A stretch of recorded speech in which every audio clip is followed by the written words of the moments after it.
No hay nada más difícil que dar caza a un cazador de hombres. Un asesino en serie es un depredador, pero sus presas son seres humanos. El FBI investiga como mínimo 50 asesinatos en serie al año.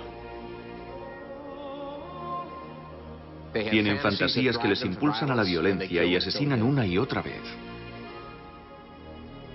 ¿Quién puede convertirse en víctima? Es algo que determina una sola cosa: la mente del asesino en serie.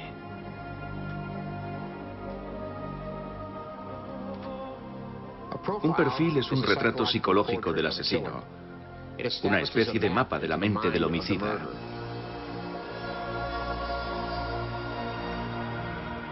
Y la cacería se inicia partiendo de ese mapa. Alexandria, estado de Virginia, cerca de la ciudad de Washington.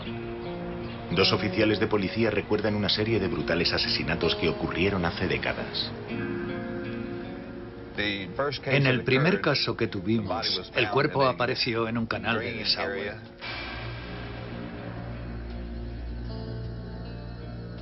El detective Tom Morhead resume la historia del caso a su visitante.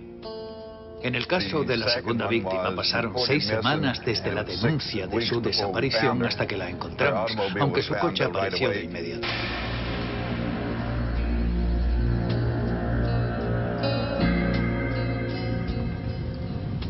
El número de víctimas iba en aumento. La número 3 apareció en un arroyo sumergida en el agua.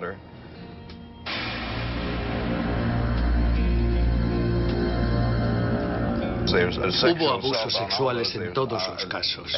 Al hacer la autopsia, enviamos los fluidos al laboratorio. La conclusión es que habían sido violadas. Los detalles de los asesinatos eran tan truculentos que impactaron incluso a los investigadores con más experiencia. 2 fueron acuchilladas. La que había estado desaparecida durante 6 semanas recibió 20 puñaladas en la parte superior del cuerpo. El forense dijo que había habido ensañamiento, lo que a menudo quiere decir que el asesino actúa llevado por una especie de frenesí. 5 mujeres, 3 de ellas asesinadas en el plazo de un mes. En el momento de la investigación no teníamos ni idea de quién podía ser, así que nos preguntábamos cuánto tiempo pasaría hasta el siguiente asesinato. ¿Qué impulsa a un hombre a matar a sus semejantes? No hay respuestas sencillas, pero Robert Ressler se ha puesto como objetivo el encontrarlas. Él encarna el perfil del perfilador psicológico. Robert Ressler comenzó su carrera como investigador militar en el ejército norteamericano. Estuvo destinado en Europa y en el Extremo Oriente. En el ejército aprendió cómo se capturaba a los criminales. Llegué a la conclusión de que si uno entendía los motivos del asesino, se podría dar con él mucho mejor. Comencé a estudiar psicología y continué como criminólogo. Cuando dejó el ejército, Robert Ressler estuvo buscando la manera de conseguir su objetivo. Quería trabajar para los mejores, y eso significaba el FBI. Pensé que aquí podría combinar mi conocimiento del comportamiento criminal y la psicología. Me interesaban especialmente los asesinos en serie, porque pensaba que en su caso la psicología tenía un papel fundamental en el cómo y el porqué de sus crímenes. Cuando Ressler entró a formar parte del FBI en 1970, su interés por la psicología moderna no se vio con buenos ojos. El FBI era un lugar donde contaban las pruebas concretas. A pesar de la oposición interna, Ressler elaboró un plan para estudiar el comportamiento de los asesinos en serie. Lo llamó perfilar.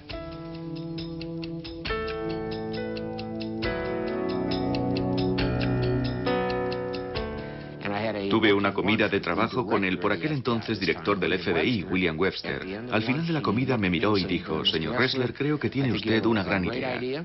Quiero que trabaje con profesores universitarios, con los mejores expertos ajenos al FBI, y quiero que este programa tenga éxito.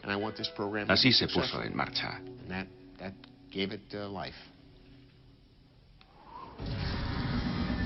Otra vez en Alexandria, en el estado de Virginia. El asesino había apuñalado a su víctima primero en la espalda, luego por delante y finalmente por todas partes.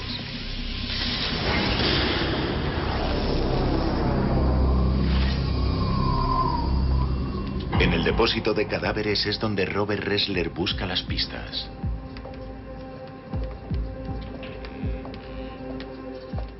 Cada vez que entro en una sala como esta, experimento el temor de que voy a ver algo peor de lo que he visto hasta el momento.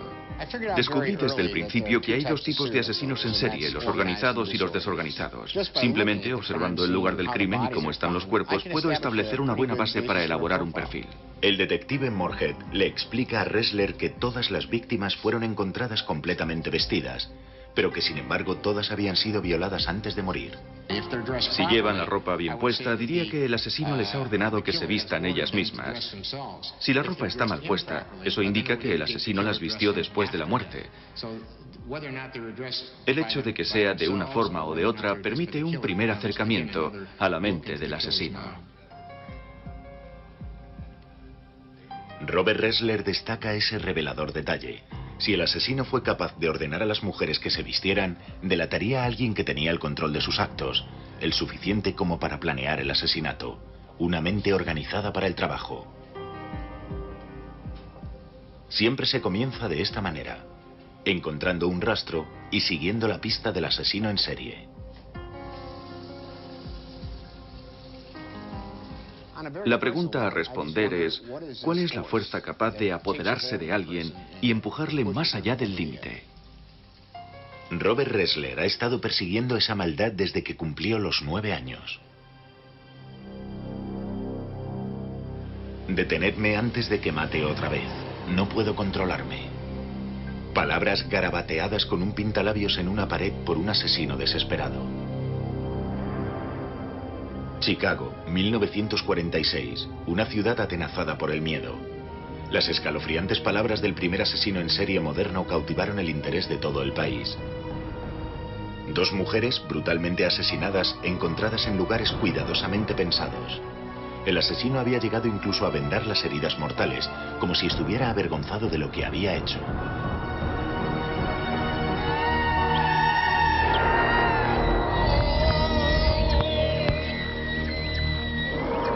Me vino a la cabeza que yo debía haber hecho algo. Y me di cuenta de que debía tratarse de una niña.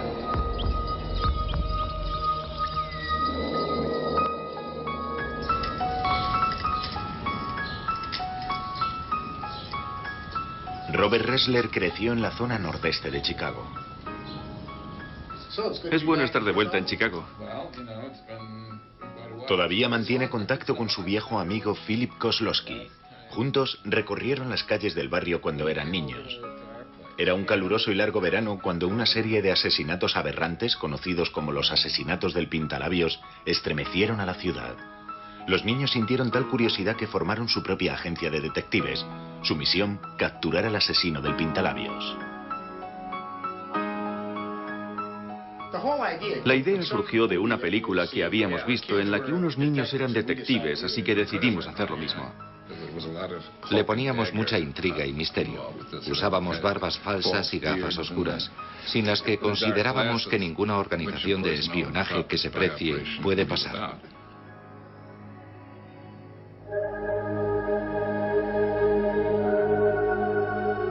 Pero los juegos terminaron pronto, cuando el asesino actuó de nuevo. La policía encontró restos humanos flotando en las cloacas de Chicago. La víctima fue identificada. Se trataba de Susan Degnan, de 6 años. La habían raptado de su casa. Había sido asesinada y mutilada. Aquello paralizó a la ciudad de Chicago. Había varios elementos terroríficos. Un niño raptado en su dormitorio en plena noche, restos humanos encontrados en las alcantarillas y, por supuesto, el tipo confesándolo todo. La policía detiene a William Heirens, un estudiante de 17 años. Lo confiesa todo. El asesino del pintalabios tiene ahora un rostro.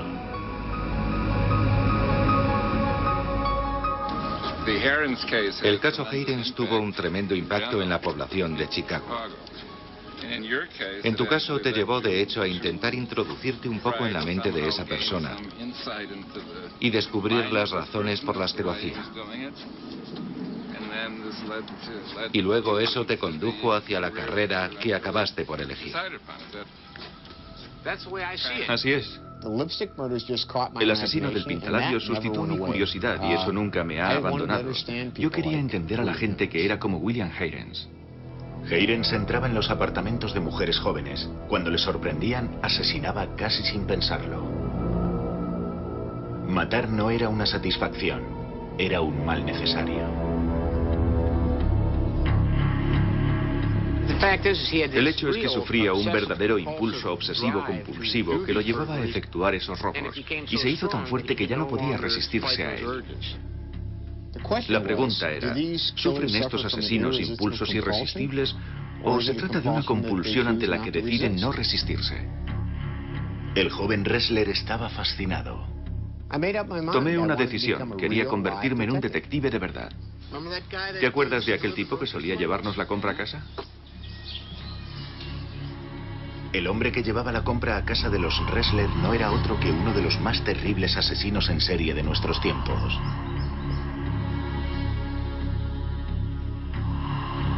John Wayne Gacy, el asesino de la máscara de payaso.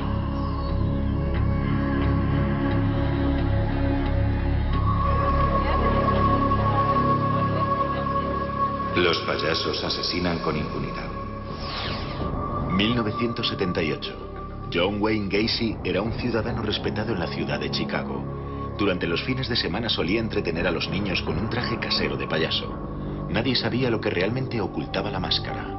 Gacy y yo crecimos en el mismo vecindario. Estuvimos juntos en los Boy Scouts. A veces me pregunto cómo terminamos en lados opuestos de la ley. ¿Qué me hizo a mí un policía y a él un asesino? Joe Kosenczak fue el hombre que dio caza a John Wayne Gacy. Tras semanas de vigilancia, el jefe de detectives ordenó un registro de la casa de Gacy. Después de la desaparición de un hombre joven que había estado hablando con Gacy sobre un trabajo en su empresa de construcción, Kosenczak obtuvo una orden judicial para registrar la casa de Gacy. El hueco bajo la casa fue descubierto en realidad por un detective que vio una fisura en los azulejos.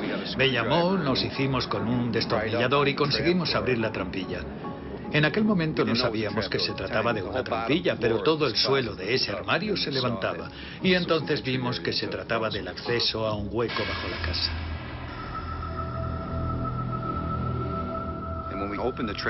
Un agente de la científica penetró a través de la trampilla hasta el hueco y al cabo de 5 minutos salió arrastrándose y nos dijo que había 3 cuerpos allí abajo. Todos sentimos un escalofrío al pensar que podía haber un número indeterminado de cuerpos. Es algo sobrecogedor. Escuché la noticia por la radio. Era un caso importante. Alguien que había planeado asesinar a 33 personas de forma premeditada. Era exactamente lo que estaba buscando para poner a prueba mis teorías sobre los asesinos en serie organizados. Ressler voló a Chicago y se ofreció a ayudar a Joe Kosenczak en su investigación.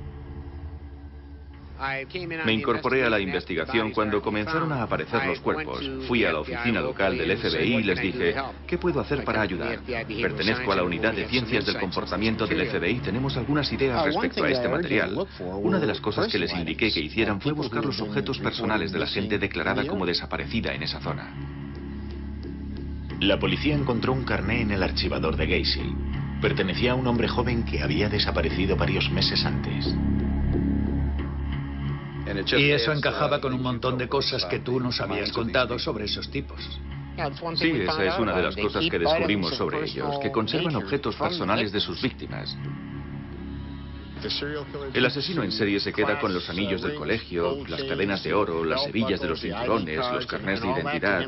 Para él son trofeos o souvenirs que le recuerdan sus momentos de éxito y satisfacción, lo cual puede recordar una peculiar forma de comportamiento normal. Lo que fue realmente interesante es que las pruebas, la mayor parte de las pruebas que encontramos, se hallaban sobre el aparador de Gacy en su dormitorio, el cual a mí personalmente me recordó una especie de altar. De la casa de John Wayne Gacy fueron saliendo un cuerpo tras otro. La mayor parte de los cadáveres se encontraba en avanzado estado de descomposición. Para los agentes fue una tarea horrible.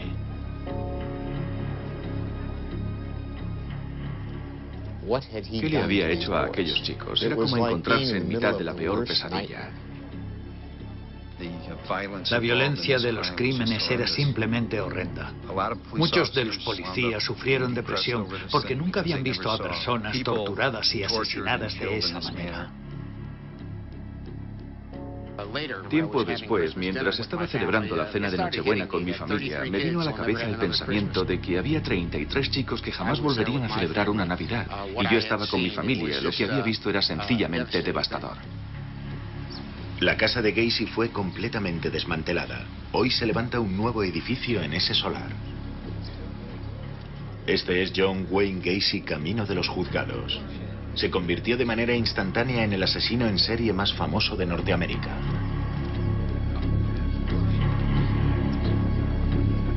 Durante su juicio, Gacy mantuvo que los crímenes los había cometido un alter ego. Puede que eso fuera una mentira, pero encajaba con mi convicción de que incluso un asesino en serie organizado puede disociarse de sus crímenes. Gacy aguardó en su celda el veredicto, pero no hubo sorpresas. Fue condenado a muerte.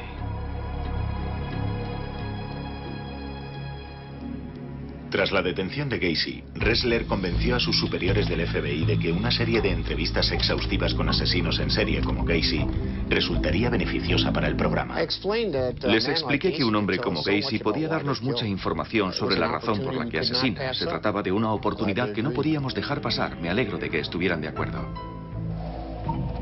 Así pues, Robert Ressler dirigió la primera entrevista en profundidad con John Wayne Gacy. Permitió dibujar el primer mapa detallado de la mente de un asesino en serie. La entrevista con Gacy reforzó mis teorías sobre los asesinos en serie. Demostró que un hombre que aparentemente tiene control sobre sí mismo y se desenvuelve con normalidad en la sociedad puede ser un depredador letal. Un asesino organizado es el más peligroso. El método de la cuerda es un torniquete, así que sirve para cortar el paso del aire. Si vas a matar a alguien, simplemente se lo pones alrededor del cuello y le das unas cuantas vueltas hasta que la persona deja de moverse. Finalmente llegó el día del ajusticiamiento de John Wayne Gacy. Había pedido que Robert Ressler estuviera presente durante la ejecución, pero el agente del FBI se negó. La noche de la ejecución, Robert Ressler se despertó justo después de medianoche, precisamente en el momento en que John Wayne Gacy moría. Ressler estaba sudando y tenía problemas para respirar. Estuvo mirando un cuadro, un regalo que Gacy le había hecho después de su primer encuentro, un autorretrato del asesino vestido de payaso.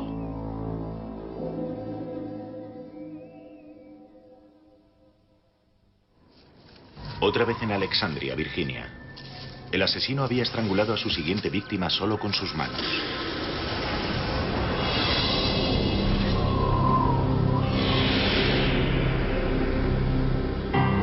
El siguiente paso. Para comenzar a elaborar un perfil del asesino de Alexandria, Ressler busca inspiración en los horrores de los archivos de sus viejos casos. Tienes que ver el lugar sucio y peligroso en el que viven sus mentes. Tienes que pasar mucho tiempo allí.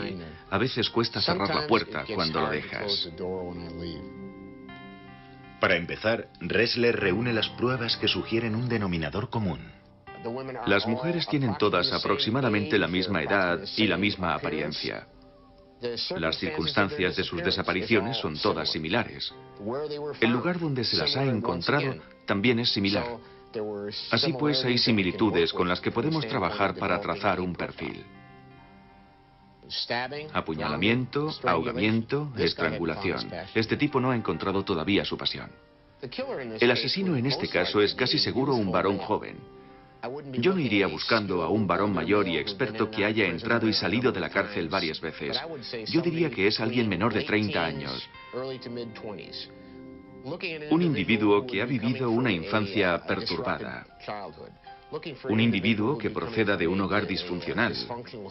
La ausencia del padre estaría casi cantada. Utiliza a sus víctimas como objeto de su propia satisfacción sexual. Ha asesinado 5 veces y lo volverá a hacer. No se detendrá a no ser que alguien lo detenga. No siempre es posible atrapar a un asesino en serie antes de que ataque de nuevo. Algunos de ellos son tan escurridizos que asesinan durante años antes de que se les atrape. Como Ted Bundy.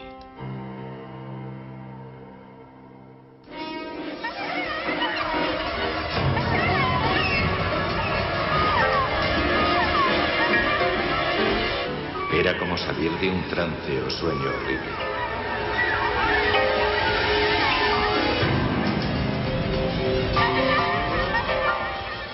Si ha habido un hombre que me asustara de verdad, ese fue Ted Bundy. Y todavía no sé realmente si he descubierto cómo era. Seattle, Washington, 1974. La policía investiga la desaparición de 6 estudiantes universitarias. 2 más fueron secuestradas a plena luz del día. Todas eran mujeres jóvenes con las mismas características, morenas, hermosas, y todas fueron golpeadas hasta morir. Bob Keppel de la policía de Seattle estaba a cargo de la investigación y aún hoy en día sigue obsesionado con el caso. Bundy es un verdadero enigma. Intentar descubrir un patrón de conducta en él sería realmente difícil porque actuaba de maneras muy distintas. No sabíamos nada sobre sus métodos cuando empezamos a encontrar a sus víctimas. No podíamos identificar ningún patrón porque solo encontrábamos huesos. Bundy era un animal y cualquier otra cosa que quisiera ser. Bundy es en realidad lo que yo llamo un camaleón. Este tipo podía cambiar de aspecto casi en cualquier situación. Tiene tantos rostros que podía ser cualquier cosa que quisiera ser. Podía estar en un campus universitario haciéndose pasar por un joven profesor adjunto. Podía pasar por un loco del esquí. Podía ponerse un traje y una corbata y ser un joven abogado. Realmente daba la impresión de que el tipo podía transformarse para adaptarse a cualquier situación. Uno de sus trucos favoritos para atraer a sus víctimas. Bundy se ponía un brazo en cabestrillo y dejaba caer unos libros. Les pedía a las jóvenes que se los recogieran. Entonces las golpeaba con una barra, las arrastraba hasta su coche, abusaba de ellas, las torturaba y las asesinaba. Y luego escondía sus cuerpos en el bosque. Chicas con bikini, pelo largo, menudas, ese era su estilo de víctima. He llegado a tener la sensación de que él mismo era un perfilador experto que había elaborado un perfil de sus víctimas. Daba la impresión de que en un grupo como el que estás describiendo era capaz de elegir a las más vulnerables. La elección de las víctimas nos dice mucho sobre el asesino. Bundy era un paradigma de ese asesino organizado. Necesitaba chicas que se parecieran. Puede que resulte un poco más fácil entender a un asesino como Bundy porque tiene un plan maestro, pero hasta que no conoces ese plan son tan difíciles de pillar como un asesino psicótico. Cuando le pidieron a Ressler que ayudase a diseñar el cartel de Se Busca, tuvo la posibilidad de avisar a las mujeres jóvenes y atractivas que encajaban en el perfil de Bundy. Cuando finalmente detuvieron a Bundy en 1978, Bob Keppel y Robert Ressler fueron de los pocos agentes de seguridad que pudieron interrogarle. Es el tipo de persona en cuya cabeza solo puedes entrar cuando él está preparado para ello. Intentamos ir allí y hablar con él a su nivel o un poco por debajo de su nivel, porque nos avisaron de que si llegábamos a una situación en la que pareciera que estábamos siendo condescendientes, se cerraría del todo. Siempre me asustó que él se metiera más en mi cabeza que yo en la suya. Todavía sigo sin saber con exactitud quién llevaba el control y eso me sigue molestando hoy. Bundy era un maestro en su juego.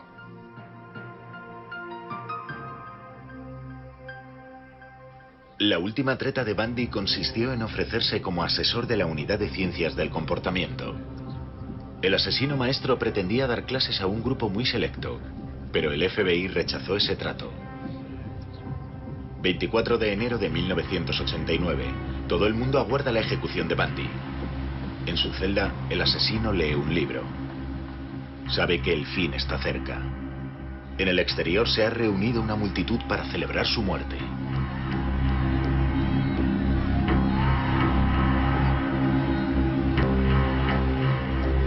Cuando después de su muerte los guardias limpiaron su celda, encontraron uno de mis libros sobre asesinatos en serie.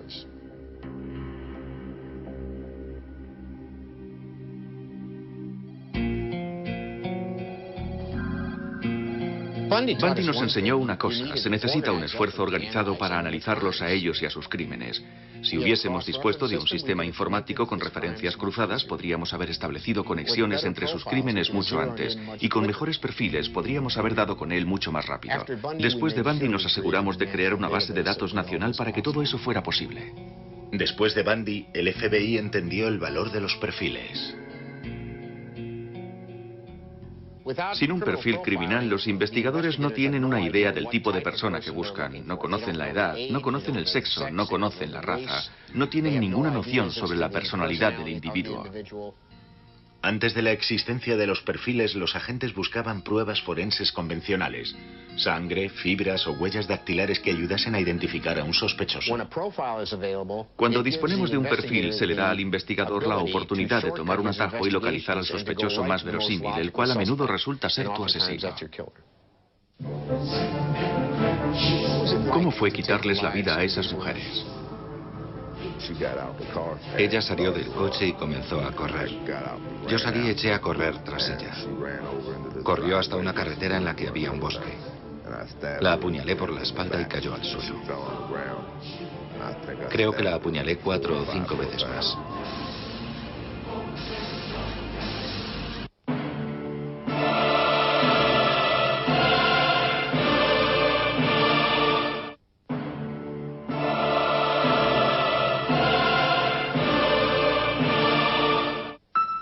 Robert Ressler ha escrito mucho sobre la mente criminal.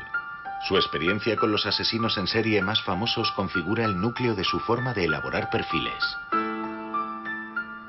Todo se reduce a clasificarlos en organizados y desorganizados. Gacy y Bundy trazaban un plan, sabían cómo satisfacer su impulso para matar y elaboraban un plan en ese sentido. Hayden actuaba por compulsión, no había un plan. Todo esto me enseñó una cosa, que puedes clasificar científicamente a estos monstruos. El investigador busca la tarjeta de visita que el asesino deja en la escena del crimen. Te fijas en la posición del cuerpo, el estado del cuerpo. Buscas rituales o comportamientos rituales en la escena. Buscas una pauta en las heridas. Hay mucha diferencia entre una herida de puñal en el corazón y 50 en el pecho, o la mutilación de alguna parte del cuerpo, cabeza, órganos sexuales, cosas de esa naturaleza. Hay muchos elementos en el escenario de un crimen que brindan pistas directas sobre la personalidad del asesino. Ressler también ha sido asesor de series de televisión y películas. Todos sabemos, gracias al cine y a la televisión, que se nos ve como alguien que lo sabe todo. Llega al escenario del crimen, hace un perfil y caso resuelto. En realidad no funciona así. El perfil es solo una de las herramientas que hay en la caja del investigador. Durante los años que ha pasado en el FBI, Robert Ressler ha dominado esta herramienta como nadie.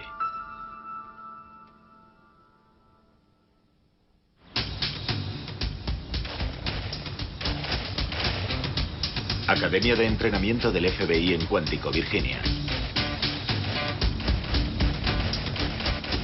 Desde 1976, este es el lugar en el que Robert Ressler, John Douglas y otros veteranos de la Unidad de Ciencias del Comportamiento han enseñado a los jóvenes agentes del FBI el arte de elaborar perfiles.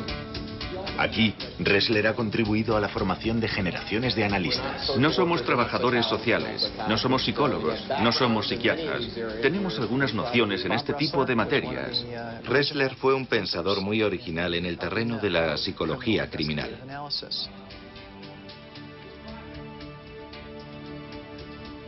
Steve Bann es el actual director de la Unidad de Ciencias del Comportamiento. Aportó ideas realmente innovadoras para ayudar a comprender que hay algo diferente en los individuos que son depredadores. Él impulsó los primeros estudios sobre los escenarios del crimen relacionados con los cuerpos de las víctimas. Y contribuyó decisivamente al concepto de perfil tal y como lo conocemos hoy en el FBI. El FBI sigue en deuda con Robert Ressler y su trabajo.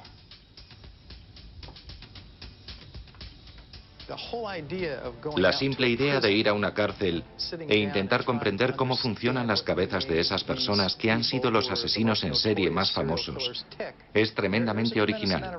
Nadie había hecho ese tipo de trabajo con anterioridad. Aunque en el fondo todo el FBI reconoce que la elaboración de perfiles no es algo completamente nuevo. Los agentes de la policía siempre han elaborado perfiles sin llamarlo de esa manera. El hecho de que el FBI o Bob Ressler o sus socios hayan aparecido en el siglo pasado o las 2 últimas décadas y hayan organizado algunos de los conceptos que los detectives vienen usando desde hace cientos de años, ¿es un nuevo conocimiento salido de la nada? No. La elaboración de perfiles no es un arma que haya acabado con los asesinatos en serie. Se considera que solo en Estados Unidos andan sueltos entre 30 y 50 asesinos en serie.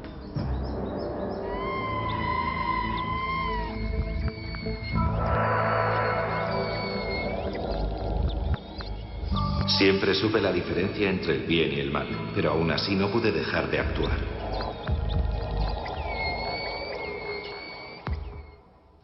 Septiembre de 1983.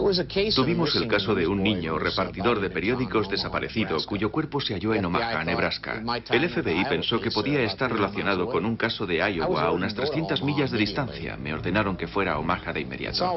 Es siempre peor cuando se trata de niños. Yo también tengo hijos y eso lo hace más difícil. El cuerpo del chico apareció en un campo contiguo a una carretera de grava, a 6 kilómetros de donde había dejado su bicicleta. Me ordenaron que ayudara a las fuerzas de seguridad locales y al FBI que elaborase un perfil criminal y un análisis criminal para ayudar en la investigación. Cuando el agente local del FBI me llevó al escenario, me fijé en la ubicación del cuerpo, justo al lado de la carretera sobre la hierba.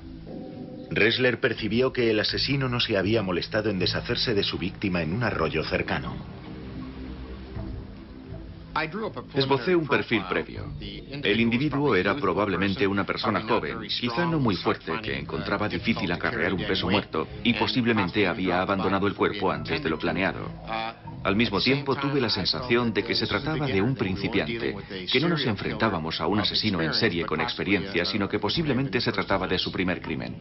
Robert Ressler se puso a trabajar y redactó su primer borrador. En mi perfil expuse, el autor del crimen debe tener un problema sexual crónico, con experiencias sexuales extrañas y pervertidas a lo largo de su vida.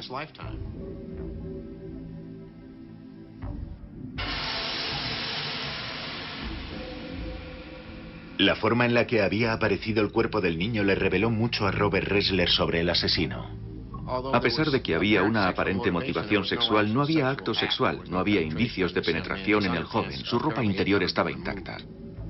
Eso le sugirió a Robert Ressler que el asesino era joven e inexperto en relación al sexo.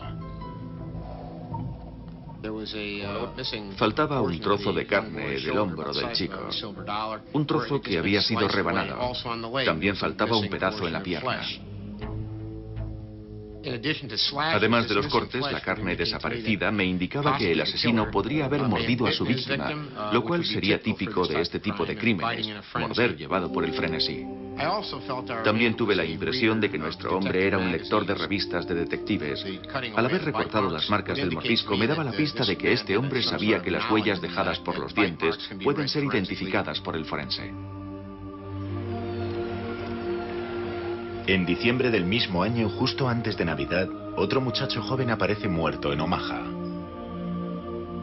Era otro repartidor de periódicos. El chico había desaparecido durante las primeras horas de la mañana. El proceso de esa desaparición y la posición del cuerpo indicaban claramente que había una conexión con la primera víctima.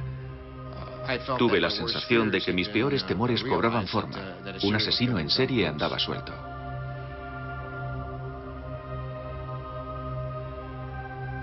El segundo asesinato había sido diferente del primero en un aspecto crucial. El asesino lo había planeado mejor, era más premeditado. Este crimen lo había pensado bien. Obviamente se había recreado cortando y mutilando a la víctima.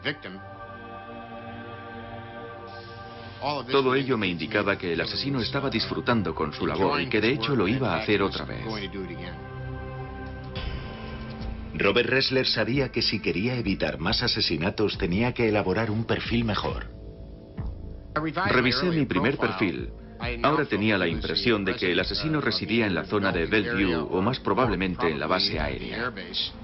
Ressler llegó a esa conclusión porque el asesino había demostrado estar demasiado familiarizado con el entorno y porque parte de la cuerda con la que había atado a sus víctimas era utilizada solo por el personal de las fuerzas aéreas. Me encontraba en casa cuando sonó el teléfono. Mi esposa contestó y me dijo que el FBI me llamaba desde Omaha, Nebraska. Me dio un vuelco al corazón porque pensé, oh no, otra víctima.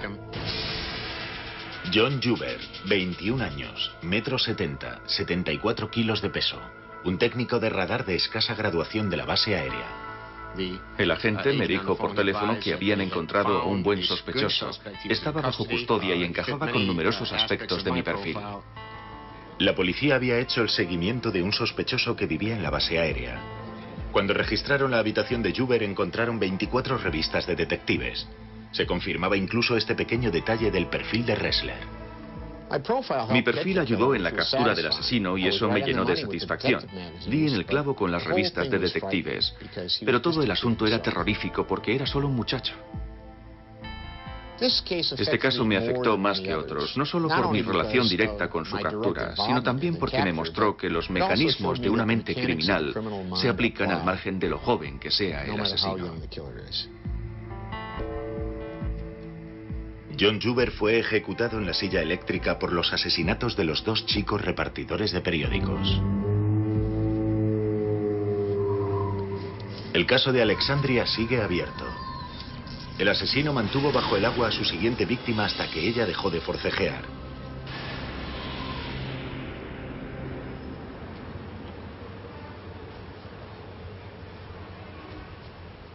El detective Moorhead y Robert Ressler van de camino hacia el lugar del último crimen. En este caso en particular, la mujer fue encontrada por unos niños que estaban jugando por los alrededores de este riachuelo y se metieron por la tajea.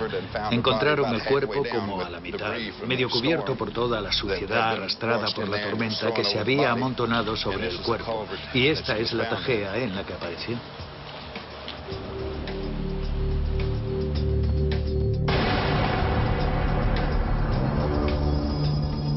Este es el lugar en el que el asesino acabó con su última víctima.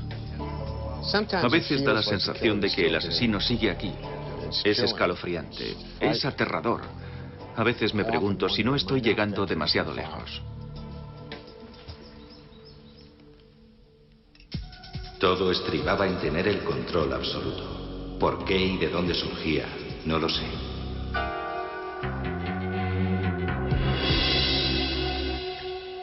Milwaukee, Wisconsin, 1991. Aquí es donde Jeffrey Dahmer vivió y asesinó. Era como introducirse en el abismo. Aquí teníamos un pequeño apartamento en el que habían acontecido los peores horrores que el hombre pueda concebir. El caso de Jeffrey Dahmer me afectó mucho personalmente. Jerry Boyle, su abogado defensor, me pidió que testificara a su favor. Este joven amable y agradable, ¿cómo te explicas algo así? Boyle quería demostrar que Dahmer estaba loco y que asesinaba durante episodios psicóticos. Sentí curiosidad. ¿Existía de hecho un asesino organizado que perdiera el control durante el asesinato? Un joven guió a la policía hasta un apartamento donde dijo que Jeffrey Dahmer le había torturado y que consiguió escapar cuando estaba a punto de matarle. Encontraron, por supuesto, cráneos en su nevera y también hallaron otros restos humanos en un depósito en su dormitorio. También había grandes contenedores de ácido en los que Dahmer disolvía a algunas de sus víctimas. Almacenaba cuerpos en su apartamento. Tenía restos humanos en su dormitorio y en la nevera. Tenía huesos en archivadores. Tenía cabezas y cráneos en recipientes de ácido. Cualquier persona que hubiera entrado en el apartamento en aquel momento y hubiera echado un vistazo se habría aterrorizado creyendo que había entrado en el infierno. El infierno privado creado por un hombre y padecido por sus víctimas. Me sentí muy agradecido ante la oportunidad de entrevistar a Jeffrey Dahmer. Parecía tan normal. Era agradable, no había nada ofensivo en él. Casi sentías una afinidad con él. Y al mismo tiempo lo que te estaba contando era suficiente como para ponerte literalmente los pelos de punta. No estaba obteniendo satisfacción, así que fui más allá. Tenía un taladro eléctrico. Después de drogarlos, les taladraba el cráneo con pequeños agujeros. Cogía una jeringuilla grande de las que se usan en la cocina, la rellenaba con ácido clorhídrico y se la inyectaba en los lóbulos frontales. ¿Y qué efecto producía? No parecía causar ningún efecto. Se despertó a las 2 horas desorientado y quejándose de dolor de cabeza. Así que le di más pastillas para dormir y lo estrangulé. Él creía que haciendo eso podría crear a una persona sin mente pero viva, un objeto sexual complaciente. Me dijo que de esa manera no necesitaría conseguir nuevas víctimas, sino que se quedaría con el zombi sexual. Ahora Ressler comprendía por qué Dahmer tenía que matar una y otra vez. Un ejemplo perfecto del asesino en serie organizado en acción. Hacia el final Dahmer ya no se controlaba. Tan solo aguardaba a la siguiente víctima mientras intentaba deshacerse de la última. Durante el juicio de Jeffrey Dahmer, a Robert Ressler no se le permitió testificar. El juez rechazó la alegación de demencia. Ressler sigue convencido de que Dahmer estaba enfermo mentalmente cuando cometía sus crímenes. Tenía la sensación de que Dahmer era un caso clásico y perfecto de asesino en serie. Era blanco, era varón, no estaba casado. A pesar de que puede respetar la ley y las convenciones de forma rutinaria, una vez comienza a introducirse en sus fantasías y se permite a sí mismo hacerlo, llega a un punto en el que está al acecho buscando una víctima. En el instante en el que el joven llegaba al apartamento y la puerta se cerraba, Dahmer se perdía por completo. Llegado a ese punto, era presa de un impulso emocional para conseguir sus fines, que era tener relaciones sexuales con ese individuo inconsciente y tarde o temprano muerto. Mutilación, canibalismo, estas cosas tomaban el control. Dahmer ya no era capaz de dejarlo. Pero ninguna de estas explicaciones supuso la menor diferencia para las familias de las víctimas.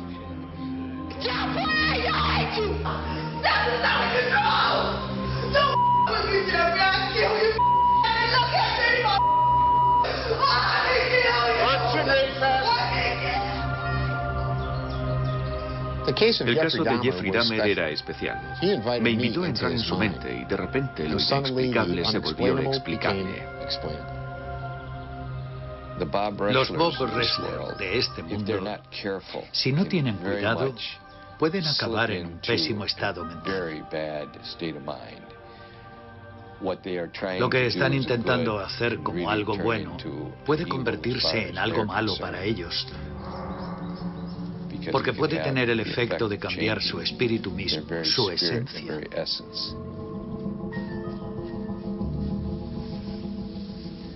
Caminan por el filo de la navaja.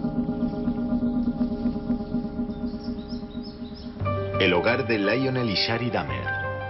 Robert Ressler sigue manteniendo el contacto con el padre y la madrastra de Jeffrey Dahmer. Yo he educado a 3 hijos. Debe ser algo terrible darse cuenta de que has criado a un monstruo. Al igual que los Dahmer, Robert Ressler todavía está intentando encontrar la respuesta al enigma que supone Jeffrey. Tenía un pequeño círculo de amistades. Participaba en todo tipo de actividades gracias a nuestra insistencia. Fútbol, tiro con arco, los Boy Scouts. También criábamos corderos juntos. El problema fue que era muy tímido e insociable. No hubo ningún signo que nosotros pudiéramos ver. No sabíamos nada de sus merodeos por el barrio en bicicleta cuando tenía 13 o 14 años, buscando zorros muertos, marmotas o cosas así. Siempre vi a Jeff como un niño perdido. Vi a un niño pequeño perdido.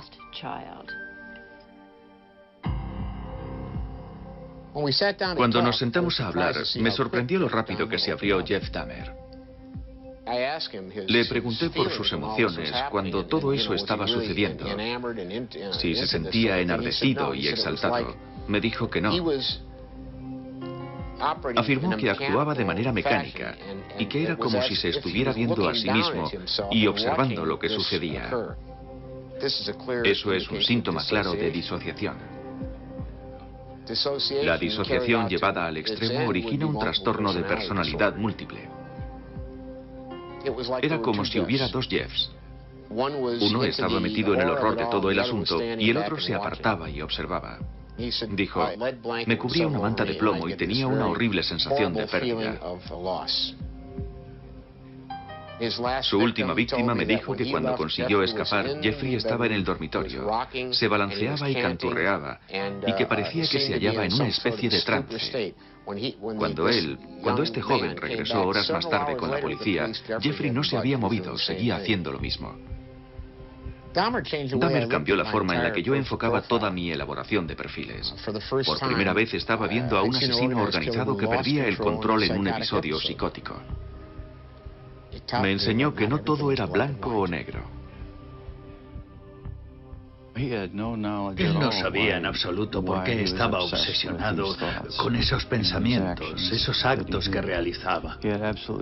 No tenía la menor idea de por qué hacía esas cosas. Te da una mayor comprensión de todos esos seres humanos con los que nos codeamos a diario y a los que en realidad no conocemos. No conocemos su lado oscuro.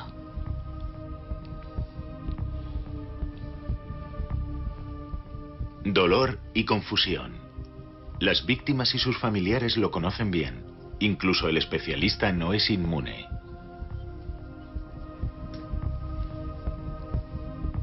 Jeffrey Dahmer me hizo ver el mundo con ojos diferentes. El depredador puede ser de nuestra propia sangre. Alexandria, una vez más. El asesino apuñaló 25 veces a su víctima con un cuchillo. Finalmente, la policía detiene al asesino de Alexandria. Cuando cogieron a Monty Riesel en Alexandria, casi entré en éxtasis. En un momento como ese hay mucho de gratificación personal. Riesler había apuntado que el autor sería un hombre joven, de entre 18 y 25 años. Monty Riesel tenía 17. Riesler había predicho que el asesino habría crecido sin un padre. El padre de Monty Riesel abandonó el hogar cuando el chico tenía 7 años. Cuando el chico fue detenido, me sorprendió un poco la edad. Yo había calculado, al pensar en la edad, que sería algo más mayor.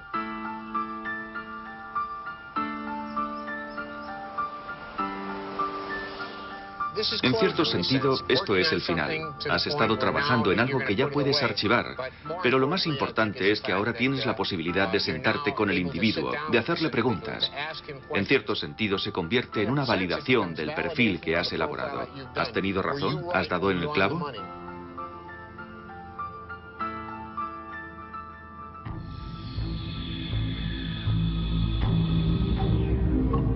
Prisión de máxima seguridad de Dillwyn, en Virginia. Aquí es donde Monty Riesel pasará el resto de su vida.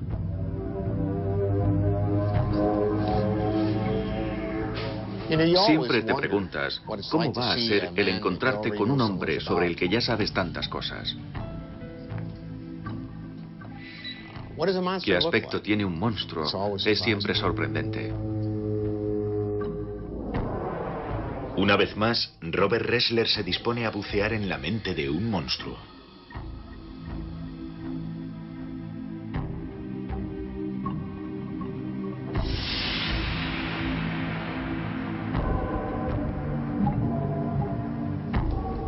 Cara a cara con un asesino en serie.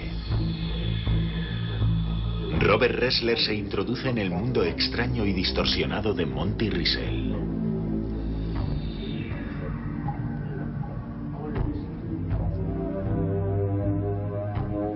¿Cómo fue quitarles la vida a esas mujeres? Ella salió del coche y comenzó a correr. Yo salí y eché a correr tras ella. Corrió hasta una carretera en la que había un bosque. La apuñalé por la espalda y cayó al suelo. Creo que la apuñalé 4 o 5 veces más.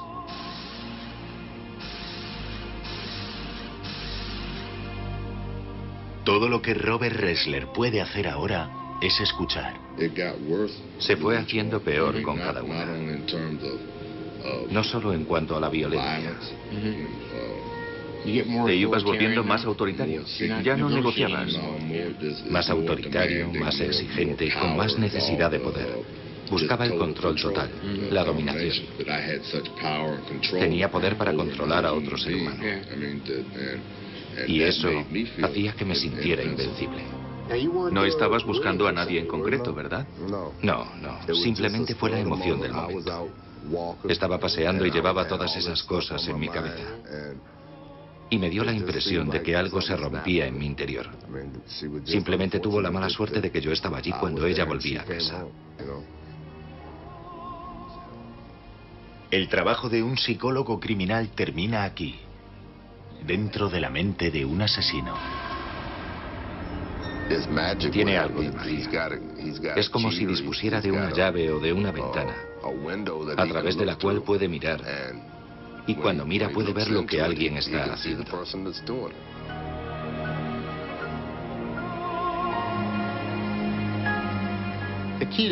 La clave para atrapar a un asesino en serie es situarte en los patrones de pensamiento de ese individuo. Debes pensar como él, tienes que sentir lo que él siente, tienes que seguirle en sus crímenes y terminar por adelantarte a él.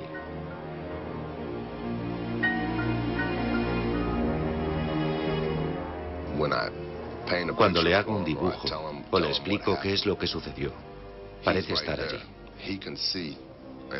Puede visualizar lo que le cuento.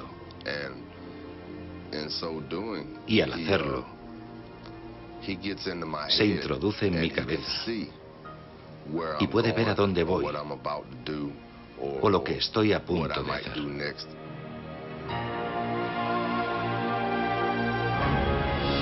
Y así, el asesino en serie completa el perfil del perfilador.